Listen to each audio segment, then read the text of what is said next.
18 number में बोला जा रहा है कि माना कि पुस्तकालय की सभी पुस्तकों की संख्या समुच्चय है। सभी पुस्तकों की संख्या क्या है? समुच्चय है।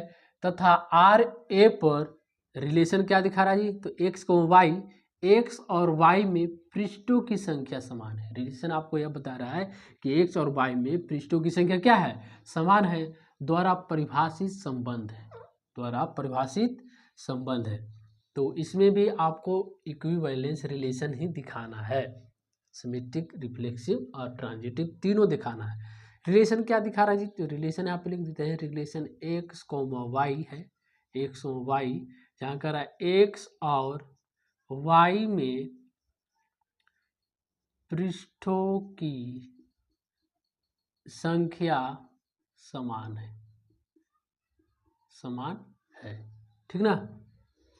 जहाँ यहाँ पे लिख देंगे x comma y comma z belongs to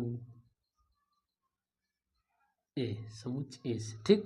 यहाँ लिखेंगे माना माना एक्स कोमा वाई तथा जेड तीन पुस्तकें हैं, तीन पुस्तकें हैं और x comma y comma z belong करेगा किससे जी? तो समुच्चय ए से। फर्स्ट आपको 4 रिफ्लेक्सिव के लिए देखते हैं। रिफ्लेक्सिव है ना, यानी एक्स कोमा एक्स बिलोंग करेगा रिलेशन आर से, यानी कि हम यहाँ पे कह सकते हैं कि एक्स और एक्स में पृष्ठों की संख्या समान है। एक्स और एक्स में पृष्ठों की संख्या समान है, नहीं होगा जी, बिल्कुल हो जाएगा। जैसे कि आपका दो एक ही प्रकार की पुस्तक है, ठीक, और दोनों में अगर हम पृष्ठों की संख्या की बात करें तो दोनों समान हो जाएगा, बिल्कुल हो जाएगा।